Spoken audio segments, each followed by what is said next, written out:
മലയാള സിനിമയില് നിങ്ങൾ രണ്ടുപേരും മനസ്സിലാക്കാൻ ഓമർ ലുലു മാത്രമുള്ളൂ സംവിധായകരെ തോന്നിയിട്ടുണ്ട്. കാരണം ഓമർ ലുലു ഒരു പേര് കാരണം മറ്റേ ബസൂക്കയിൽ വിളിച്ചോ?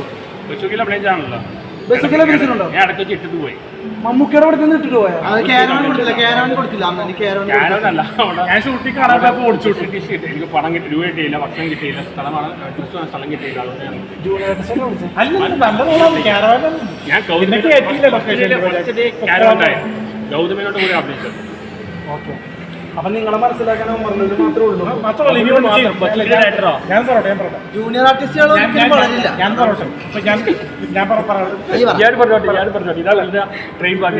ബാഡ് ബോയ്സ് കഴിഞ്ഞ് 3 പടങ്ങൾ ചെയ്തായിരുന്നു. ഗുലാന്റെ തട്ടുകട, കൂടല്, ഷോലവിസ്കി, സിനിമാക്കാരൻ ഗിരി, 4 പടങ്ങൾ ചെയ്തു. ഒരു പടത്തിന് ഡബിങ് കഴിഞ്ഞു. ഒരുപാട് പേർക്ക് അടുത്ത ആഴ്ച തയ്യൽ മിഷൻ ഞാൻ നല്ലൊരു വേഷം ചെയ്ത പടം അത് റിലീസാണ്. പെരേരയ്ക്ക് ഫുഡ്, സെക്സ്, ഇങ്ങനത്തെ കാര്യങ്ങൾ ഭയങ്കര ആക്രാന്തമാണ്. മാട്രിമോണി അല്ല, ഇവന്റെ പേര് എഴുതിയിട്ടില്ല അതില്. അതായത് പെണ്ണ് വീട്ടുകാരായിട്ട് ഇവനെ കൊണ്ട് ചെല്ലുമ്പോ അവർക്ക് കിട്ടുന്ന സസ്പെൻസ്, അതാണ് ഞാൻ ഉദ്ദേശിക്കുന്നത്. ഒരിക്കലും സെക്സ് അല്ല ജീവിതം. ഒരു മറ്റേ പെൺകുട്ടിയായിട്ട് ഇറങ്ങി ചേരുക എന്നിട്ട് ബാക്കിയുള്ള കാരണം ബാക്കിയുള്ള ഇതിനുള്ള മറുപടി അണ്ണൻ രാത്രി എന്നോട് പറയുന്നത്. അവര് ക്വാളിഫിക്കേഷൻ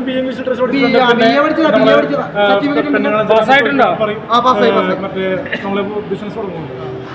മറ്റേ ടെക്സ്റ്റൈൽസ് ബിസിനസ് സ്റ്റാർട്ട് ചെയ്യുന്നു.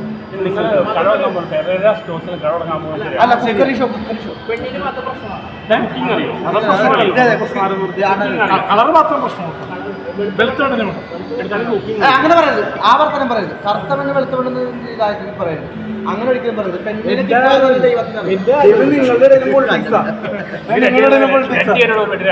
അങ്ങനെയല്ല, അങ്ങനെ കറുപ്പ് വെളുപ്പെന്ന് പറഞ്ഞ് വിഭജിപ്പിക്കുന്നത്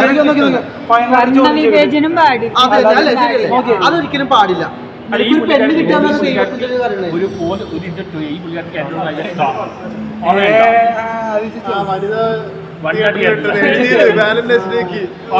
അത് അവരുടെ യൂട്യൂബ് ചാനൽ വൈറലാവാൻ വേണ്ടിയിട്ടാണ്. ഫൈനലായിട്ട് ഞാനൊരു കാര്യം ചെയ്തിട്ട്, ശരിക്കും നിങ്ങൾക്കാണോ പ്രേക്ഷകർ പറയുന്ന പോലെ വട്ട്, അതോ നിങ്ങളെ കാണുന്ന പ്രേക്ഷകർക്കാണോ വട്ട്? പ്രേക്ഷകർ വട്ടല്ല, പ്രേക്ഷകർ പൊട്ടന്മാരാണ്.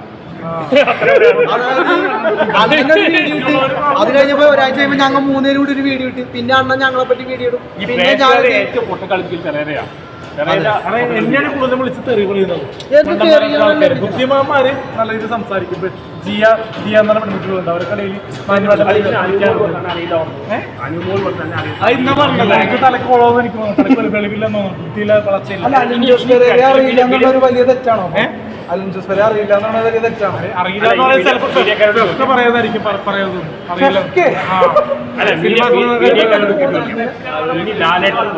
ചോദിക്കണം അലിൻ ജോസ് AGP-നെ അറിയില്ല.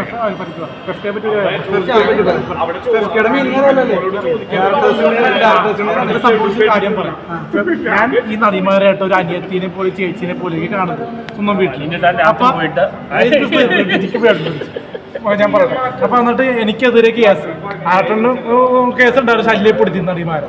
നമ്മൾ സെൽഫി എടുക്കും, കൂടെ നിന്നൊരു സംസാരിക്കും, അടുത്ത് വന്നു കഴിഞ്ഞാൽ ഒരു പടത്തിന്റെ റിവ്യൂ എടുക്കും. അല്ലാണ്ട് ഈ നടിമാരെ ശല്യപ്പെടുത്താൻ അധികം നേരം വിളിക്കാനും പോയിട്ടില്ല. 2-3 സെക്കൻഡ് വിളിച്ചിരുന്നു ഫോണിൽ, മീഡിയ പോയി. അത് 16 സെക്കൻഡ്. പക്ഷെ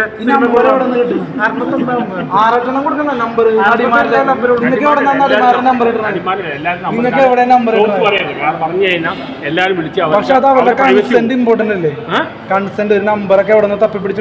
ഞാനൊരു പ്രശ്നമില്ല. ഞാനിപ്പോ അനുസരിച്ചാണ് ഇയാൾക്ക് ഇയാൾക്ക് നമ്പർ എന്റെ നമ്പർ കൊടുത്തു. ഞാൻ നമ്പർ ഷെയർ ചെയ്യാവോ? തെറ്റല്ലേ? ഇയാളുടെ ആഗ്രഹപ്രകാരം കൊടുത്തു. രാത്രി 2 മണിക്ക് ആശങ്കോക്കിൽ വിളിച്ചു. ആശങ്കോക്കിനൊക്കെ പിന്നെ ഈ നടിമാരുടെ നമ്പറൊക്കെ കൊടുക്കണം എന്തിനാ? പുള്ളിക്കൊക്കെ നടിമാരാലോചിച്ച് പലതും ചെയ്യുന്ന ആളാണെന്ന്. അയാൾക്ക് നമ്പർ കൊടുക്കാമോ? അത് വിജയാർജിത ഈ നമ്പർ കൊടുക്കോ? ഇനി നമ്പർ കൊടുക്കരുത്, ചോദിച്ചാലും കൊടുക്കരുത്. ഒരു നടിയുടെ നമ്പർ കൊടുക്കരുത് കേട്ടോ. എന്നോട് അനാർക്കലി അണിച്ചിത്ര പറഞ്ഞു കൊടുക്കരുത്. കൊടുക്കരുത്, പിന്നെ കൊടുക്കരുത്. അല്ലെങ്കിൽ ഇനി നമ്പർ ചോദിക്കരുത്. കല്യാണം കഴിക്കൂ പോരെ. പുള്ളി ഇങ്ങോട്ടാ പറഞ്ഞു, ഞാൻ അങ്ങോട്ട് ചോദിച്ചതല്ല. വേണമെന്ന് ചോദിച്ചപ്പോ ഗുരുതരമായ ആരോപണമുണ്ട്. വേണോ എത്ര കട വേണം തരാന്ന് പറഞ്ഞു. പൈസ ഭയങ്കര കള്ളം പറയില്ല. ഇയാളെ എന്റെ വീട്ടിൽ ആശുപത്രിയിലെ ഉള്ള അപ്പൊ ശരി, അപ്പൊ പടങ്ങാണ് ഇനി പറഞ്ഞ് ഞാൻ കൂടുതൽ വിവാദവും. ശരി, അപ്പൊ ഉള്ള വിവാദം മതി കേട്ടോ. ശരി, അപ്പൊ താങ്ക് യു. ശരിക്കും ബാക്കിയാണോ? Thank you.